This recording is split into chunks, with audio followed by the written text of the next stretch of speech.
Hi, welcome to Python life YouTube channel. So ఈరోజు topic ఏంటంటే data science. ఒకవేళ మీరు నేర్చుకోవాలనుకుంటే మీకు ఏ స్కిల్స్ ఉండాలి ఫస్ట్. ఓకే, సో ఏ స్కిల్స్ ఉండాలి, దాని తర్వాత డేటా సైన్స్ నేర్చుకోవాలంటే ఏ స్కిల్స్ నేర్చుకోవాలి, అది ఈ వీడియోలో నీట్గా ఎక్స్ప్లెయిన్ చేస్తాను. సో ఈ వీడియో మాత్రం పూర్తిగా చూడండి. సో ఫస్ట్ మీరు డేటా సైన్స్ నేర్చుకోవాలంటే ఫస్ట్ మీకు డేటా సైన్స్ అంటే అంత ఈజీ కాదు ఫస్ట్. ఓకేనా, సో అందరూ అనుకుంటున్నారు ప్రజెంట్ ట్రెండ్లో డేటా సైన్స్ ఉంది కాబట్టి అందరం డేటా సైన్స్ నేర్చుకుందాం అనుకుంటారు, కానీ అంత ఈజీ కాదు. ఓకే, ఎప్పుడైతే అది నేర్చుకుందామని ఒకసారి దానిలోకి దిగుతారో అప్పుడు అర్థమవుతుంది డేటా సైన్స్ అంటే ఏంటో. ఓకేనా, సో బేసిక్గా ఈరోజు నేను చెప్తాను.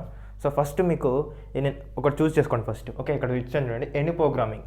ఓకే, ఫస్ట్ ఎనీ ప్రోగ్రామింగ్ వచ్చేసరికి పైథాన్ లేకపోతే R programming. Okay, so Python programming అన్నా లేకపోతే ఆర్ ప్రోగ్రామింగ్ కన్నా ఏదో ఒకటి సెలెక్ట్ చేసుకోవాలి ఫస్ట్. ఓకే, సపోజ్ మీరు ఒకవేళ పైథాన్ నేర్చుకున్నారు అనుకోండి, సో దాంతోపాటు మీరేం నేర్చుకోవాలంటే దాంతోపాటు ఊప్స్ కాన్సెప్ట్స్. ఓకే, ఊప్స్ అనేది మెయిన్ ఇంపార్టెంట్. ఊప్స్ నేర్చుకున్న వెంటనే మీరు డిఎస్ఐకి వెళ్ళాలి. Okay, data structure and algorithms. దాని తర్వాతనే మీరు వేరే స్టెప్కి వెళ్ళండి.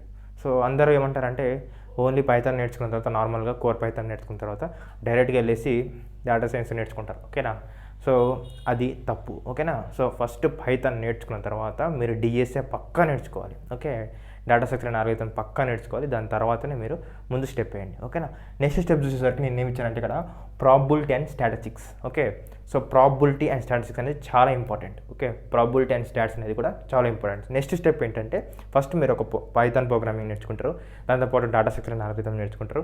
దాని తర్వాత ఏం చేస్తారంటే ప్రాబబిలిటీ అండ్ స్టాట్స్. ఓకే, అది వచ్చిన తర్వాత నెక్స్ట్ ఏం నేర్చుకోవాలంటే లీనియర్ ఆల్జిబ్రా.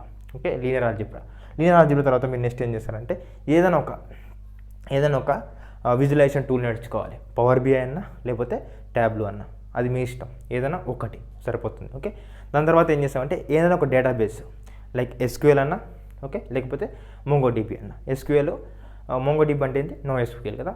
సో ఎస్క్యూఎల్ అని నేర్చుకోవచ్చు, లేకపోతే మొంగోడిబి అన్న నేర్చుకోవచ్చు. దాంట్లో ఏదైనా ఒకటి నేర్చుకోవచ్చు.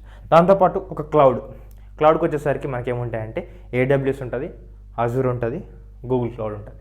సో ఈ మూరిట్లో మీరు ఏదైనా ఒకటి నేర్చుకున్నా సరిపోతుంది. ఓకే, దాంతోపాటు మీకు ఎక్సెల్ వచ్చి ఉండాలి. ఓకే, ఎక్సెల్ కూడా ఇంపార్టెంటే. దాని తర్వాత ఇక్కడ చూసినట్లయితే సో ఫస్ట్ ఒక ప్రోగ్రామింగ్ చెప్పుకున్నాము, అదేవిధంగా ఇక్కడ చూసినట్లయితే ప్రాబబిలిటీ అండ్ స్టాట్స్ చెప్పుకున్నాము, అదేవిధంగా ఇక్కడ వచ్చినట్లయితే లీనియర్ ఆల్జిబ్రా అండ్ ట్యాబ్లూ లేకపోతే పవర్ బిఐ, లేకపోతే ఒక క్లౌడ్ లేకపోతే ఏడబ్ల్యూఎస్ అన్న, అజూర్ అన్న, లేకపోతే గూగుల్ క్లౌడ్ అన్న. ఓకేనా, నెక్స్ట్ జరిగితే ఇక్కడ ఎక్సెల్ అండ్ దాని తర్వాత ఏంటంటే ఎస్క్యూఎల్ మొంగోడిబి అని చెప్పినాం కదా. ఇవన్నీ అయిపోయిన తర్వాత అప్పుడు మెషిన్ లెర్నింగ్ ఆల్గరిథమ్స్ ఉంటాయి. సో మెషిన్ లెర్నింగ్ ఆల్గరిథమ్స్ నేర్చుకోవాలి. దాని తర్వాత డీప్ లెర్నింగ్ సంబంధించింది కూడా నేర్చుకోవాలి. ఓకే, సో ఇవన్నీ నేర్చుకుంటేనే అప్పుడు మీరు డేటా సైన్స్ మీరు వచ్చినట్లు. ఓకేనా, సో అట్లా కూడా అంటే పక్కా వచ్చినట్లు కాదు, సో మీరు ఏదో నేర్చుకున్నారనమాట. ఓకేనా, సో ఇవన్నీ నేర్చుకున్న తర్వాత మీరు ప్రాజెక్ట్స్ చేయాలి. ఓకే, డేటా సైన్స్ ప్రాజెక్ట్స్ ఉంటాయి. సో డేటా సైన్స్ ప్రాజెక్ట్స్ కూడా చేయాలి. సో మెయిన్గా ఇక్కడ నేను మెన్షన్ చేసిన స్కిల్స్, ఇక్కడ 9 స్కిల్స్ అయితే మెన్షన్ చేశాను కదా.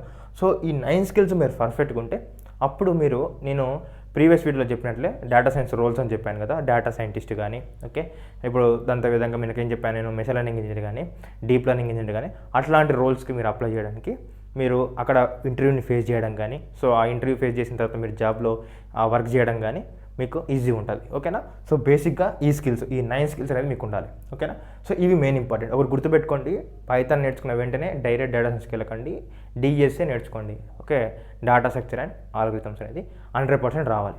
ఓకే, ఎందుకంటే దానిలోనే మనకు లాజిక్స్ ఏ విధంగా బిల్డ్ చేయాలనేది అర్థమవుతుంది. ఓకేనా, డైరెక్ట్గా వెళ్తే కష్టమవుతుంది. ఓకేనా, సో ఇది మెయిన్.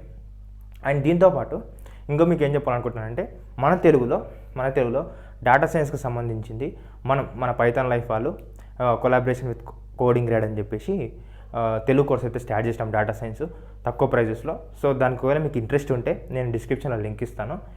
లైక్ గూగుల్ కూడా టైప్ చేసుకోవచ్చు codeinggrad.com అని చెప్పేసి. అక్కడికి వెళ్ళిన తర్వాత మీకు Python, data science and artificial intelligence దానికి సంబంధించిన టోటల్ ఇన్ఫర్మేషన్ అక్కడ ఉంటుంది. ఒకవేళ మీకు ఆ కోర్సు జాయిన్ అవ్వాలంటే ఇంట్రెస్ట్ ఉంటే జాయిన్ అయిపోండి. ఓకేనా, సో రియల్ టైం ఎక్స్పర్ట్స్ అంటే రియల్ టైం వర్క్ చేసే రియల్ టైం ఎక్స్పర్ట్స్తో మేమైతే టీచింగ్ అయితే చేస్తున్నాము.